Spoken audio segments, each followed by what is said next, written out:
Hello everyone and welcome to another PCL Console Corner Power Rankings. This week 3 is in the books now, and we had two really big matchups between PS4NA's Oni Channers 2-0 versus Elevate, who are also 2-0. That was the first matchup I was looking forward to. The second one was Onslaught versus Kirsty's Hands on the Xbox NA side. Both those teams undefeated as well. Unfortunately, Onslaught and Kirsty's Hands were affected by Hurricane Florence, so that matchup did not happen, and it will be rescheduled to week 4. So both those teams will have a doubleheader that day. So I'm glad we were able to reschedule. I hope everyone affected by Hurricane Florence is all right. I'm sending my thoughts and prayers out to them. Hope their consoles are okay, their families, and their homes as well.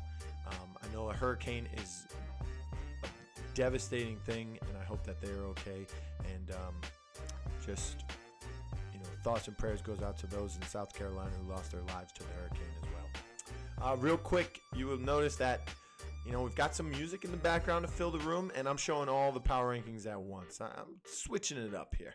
At number 1 is Flashpoint. They went up against Brutal Fissure. Brutal Fissure wasn't as dominant as they were in the 2 weeks before.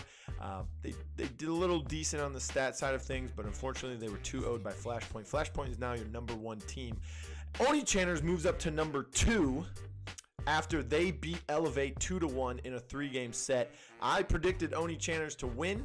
They were 1-0 against Elevate in the qualifiers. I love Elevate. I love that roster. I love the skill between them as well, and just the overall tenacity of them. However, I gave Oni Channers the prediction, or I predicted them to win, and they came out on top. Swiper just dominating on his damage as well. And Where the Guap, which is QT Neil, or Neil Barnstrong as some may know him, just shout out to him. I made some comments earlier in the season, before the qualifiers even started and after the last 2 lands, that I didn't consider him a top support player in the PCL or in the console scene at all across both systems. And now I'm starting to see his hard work pay off, his grind. He's been to 2 lands, so he has that under his belt now, and I think it's really motivated him to get better. He was on Elevate at the Summer LAN. He went to the finals, so that kind of motivated him to want to do better, want to get there again, and want to get the win this time. So he's doing a lot. His biggest problem in my eyes was his champ pool. He could play all the support champs, but when it came to that top tier PCL play, I don't think his champ pool is that deep, but he's been working on it. His champ pool, skill wise, has gotten deeper, and it goes to show they beat the top team in the power rankings and the top team in the PCL possibly in their first week. They do go against each other again in week 6, so if they both win out, that could be a LAN contention matchup there in week 6. Vex Gaming at number 3 again. They were working on moving up. They go up against OTP, who picked up 2 subs, Westside and Jay Tylo. They filled the roster now. They're in the starting rotation for them. And I think that they've started to find their chemistry. Last week they got beat, but they didn't really have their chemistry yet. That was the first week with their new players. And now they're starting to mend together. They're starting to mold some chemistry together. And they take Vex to a 3rd game. So that was very interesting. I was pleased to watch that as well. And OTP moves up because of that performance, and Vex Gaming just stays where they are. Elevate down to number 4 after losing to Oni Channers 1-2 or 2-1 in favor of Oni Channers. Radiant Esports moves up to number 5 after they beat Zimmerframe 2-0, solidifying their position as the number 2 team in the Xbox EU region. For now, it could change if OTP starts to gain some momentum after that chemistry build. At number 6 is Brutal Fissure. Again, they went up against Flashpoint. They put on a decent show. Weren't able to come out with the victory. Unfortunately, they couldn't force a game 3 as well, so they move up a little bit because of the teams below them. Number 7, Happy Battle Cats. A lot of people have been giving the Happy Battle Cats some grief. Well, I thought that their only problem was that they were a young team, bunch of people who had just started playing together in this competitive nature, and maybe they could even use a roster change or two. So what they did was they went out and they got 2 new players. They got Regan, who was on Press Y before, and they went out and got SoldierBot, who has subbed for a couple teams. And I know he subbed for Baldy Bunch last week in week 2's matches. He subbed for Press Y in a qualifying phase as well. So, and he's been to a LAN, 2 to be exact. He was on Fable for the Spring LAN, and he was on Blight for the HRX LAN. So this kid has some experience under his belt. He's a great DPS player as well. So they picked him up, and they were able to beat the Baldy Bunch 2-0.